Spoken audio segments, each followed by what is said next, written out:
ఇవాళ మనము thyroid problem గురించి తెలుసుకుందాము. థైరాయిడ్ ప్రాబ్లమ్స్ పాపులేషన్లో చాలా కామన్గా ఉన్న ప్రాబ్లమ్స్. అందులో లేడీస్లో ఇది చాలా కామన్. ప్రతి 10 లేడీస్లో ఒకరికి థైరాయిడ్ ప్రాబ్లం అంటూ ఉంటుందన్నమాట. అందులో 2 రకాలు ఉంటాయి. ఒకటి ఏంటంటే హై థైరాయిడ్ ప్రాబ్లం, అంటే హైపర్ థైరాయిడిజం అంటాం. ఒంట్లో ఉండాల్సిన మోతాదు కంటే థైరాయిడ్ లెవెల్స్ ఎక్కువగా ఉంటాయి. వీళ్ళలో ఉండే లక్షణాలు ఏంటంటే బరువు తగ్గడము, గుండె దడగా అనిపించడము, కాలు చేతుల్లో వణుకు రావడము, కళ్ళల్లో మార్పులు అంటే కొనగుడ్లు పెద్దగా అయిపోవడము, మాటిమాటికి మోషన్స్ రావడము, తిన్న ఆహారం ఎంత తింటున్నా కూడా బరువు తగ్గిపోతూనే ఉండడము, ఇలాంటి లక్షణాలు కనపడతాయి. ఇంకొక రకం వచ్చేసి హైపోథైరాయిడ్, అంటే లో థైరాయిడ్ స్టేట్. రక్తంలో ఉండాల్సిన మోతాదు కంటే థైరాయిడ్ లెవెల్స్ బాగా తగ్గిపోవడం స్టార్ట్ అవుతాయి. ఇది చాలా కామన్గా అందరిలో చూసే సమస్య.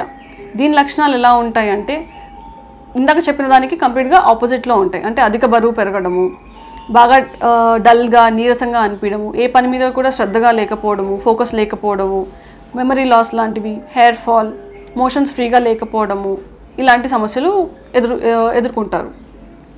అయితే ఈ థైరాయిడ్ సమస్యలకి మీరు తీసుకోవాల్సిన జాగ్రత్తలు కొన్ని ఉంటాయి. కామన్గా లో థైరాయిడ్ స్టేట్ గురించి మాట్లాడుకుందాం. హైపోథైరాయిడిజం ఆర్ లో థైరాయిడ్ స్టేట్. దీనికి కామన్గా ఒంట్లో ఉండాల్సిన మోతాదు ఉండకపోవడం వల్ల ఈ డెఫిషియన్సీ స్టేట్ అనేది క్రియేట్ అవుతుంది. థైరాయిడ్ అనేది ఒక హార్మోన్. అది రక్తంలో మనకి థైరాయిడ్ గ్రంథి మెడలో ఉంటుంది, ఇక్కడ నెక్లో ఉంటుంది. ఆ గ్రంథి నుంచి బయటకి వచ్చే కెమికలే థైరాయిడ్ హార్మోన్. అది రక్తంలో తిరుగుతూ ఉంటూ బాడీలో ప్రతి ఒక్క కణము యాక్టివ్గా పనిచేయడానికి అవసరమైన ఎనర్జీని ఉండేలాగా చూస్తుంది. అదే ఈ హార్మోన్ లెవెల్ రక్తంలో తగ్గిపోతే కనుక ప్రతి సెల్ కూడా ఫంక్షనింగ్ అంటూ స్లో అవుతుంది. దాన్ని వర్క్ చేసే కెపాసిటీ తగ్గుతూ వస్తుంది.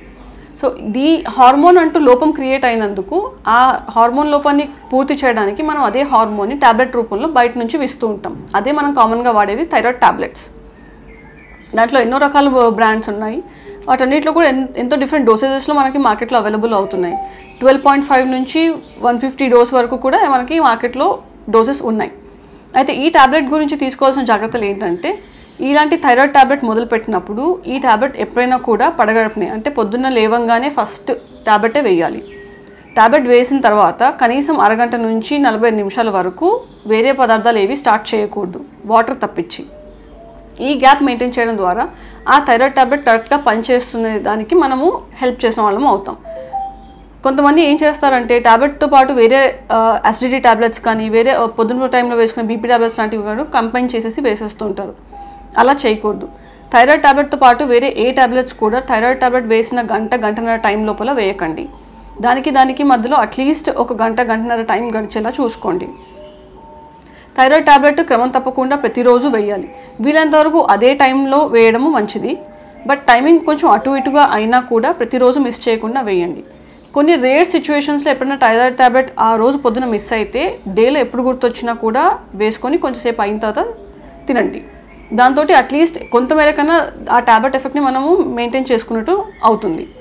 కంప్లీట్గా మిస్ చేస్తే కనుక మనం ఇంతకాలం వాడిన ట్యాబ్లెట్ ఎఫెక్ట్ కానీ తర్వాత మెయింటైన్ అవ్వదు. సో ఇలాంటి జాగ్రత్తలు కొన్ని తీసుకోండి. థైరాయిడ్ ట్యాబ్లెట్ని కూడా స్టోర్ చేసే పద్ధతి గురించి కూడా కొన్ని జాగ్రత్తలు తీసుకోవాలి. థైరాయిడ్ బాటిల్లో ఉండే ఆ ట్యాబ్లెట్స్ అన్నీ కూడా డైరెక్ట్ ఎండగా కానీ ఇంట్లో ఉన్న కిచెన్ వైపు వేడి కానీ తగలకుండా చూసుకోండి. మీ రూమ్లోనో బెడ్రూమ్లోనో షెల్ఫ్లో చల్లగా ఉండే దగ్గర పెట్టుకోండి. థైరాయిడ్ ట్యాబ్లెట్స్తో పాటు వచ్చే దాన్ని చిన్న బ్యాగ్ ఉంటుంది, ఆ ట్యాబ్లెట్ ఎఫెక్ట్ పోకుండా ఆ బ్యాగ్ తీసి పారేయడం కానీ అట్లాంటివి చేయకండి. ట్యాబ్లెట్స్ కరెక్ట్గా వేసుకోండి. ఈ జాగ్రత్తలు తీసుకోవడం ద్వారా థైరాయిడ్ లెవెల్స్ కంట్రోల్ మెయింటైన్ చేసుకోవడం ద్వారా థైరాయిడ్ లోపం వల్ల వచ్చే సిమ్టమ్స్ అన్నీ కూడా మీరు క్యూర్ చేసుకొని థైరాయిడ్ లెవెల్స్ నార్మల్గా మెయింటైన్ చేసుకోవడానికి వీలుంటుంది. అయితే ఈ లో థైరాయిడ్ స్టేట్ గురించి పబ్లిక్లో కామన్గా ఉన్న ఒక అపోహ ఏంటంటే ఈ ట్యాబ్లెట్ యూజువల్లీ లైఫ్ లాంగ్ వాడాల్సిందా లేదా అనేది. అయితే 90% సిచ్యువేషన్స్లో థైరాయిడ్ ట్యాబ్లెట్ అంటూ మొదలు పెడితే కనుక లైఫ్ లాంగే ఉంటుంది. అది కామన్ ప్రాబ్లం.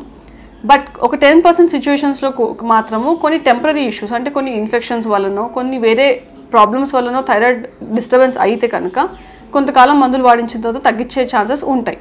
బట్ అది చాలా తక్కువ శాతం. మీ డాక్టర్ని కలిసి మీకు ఎలాంటి ప్రాబ్లం ఉందో దానికి సరిపడా ట్యాబ్లెట్ కానీ ట్రీట్మెంట్ కానీ కరెక్ట్గా తీసుకొని కరెక్ట్గా వాడితే కనుక ఈ థైరాయిడ్ లోపం వల్ల వచ్చే చాలా వరకు ఉన్న ప్రాబ్లమ్స్ అన్నీ కూడా మనం అవాయిడ్ చేసుకోవచ్చు. ఈ లో థైరాయిడ్ ప్రాబ్లం అనేది చాలా చిన్నపిల్లల నుంచి కూడా మొదలవచ్చు. పిల్లలు రాదనేది ఏమీ లేదు. కానీ వాళ్ళకి ట్యాబ్లెట్ కరెక్ట్గా వాడుతూ రిపోర్ట్ కరెక్ట్గా మెయింటైన్ అయ్యేలాగా చూసుకుంటే కనుక వాళ్ళకి ఫ్యూచర్లో కూడా ఎటువంటి ఇబ్బందులు రాకుండా చూసుకోవడం వీలవుతుంది. వాళ్ళకి ఫ్యూచర్లో కూడా అన్నీ నార్మల్గా జరిగేటట్టు చూసుకోవచ్చు. Thank you.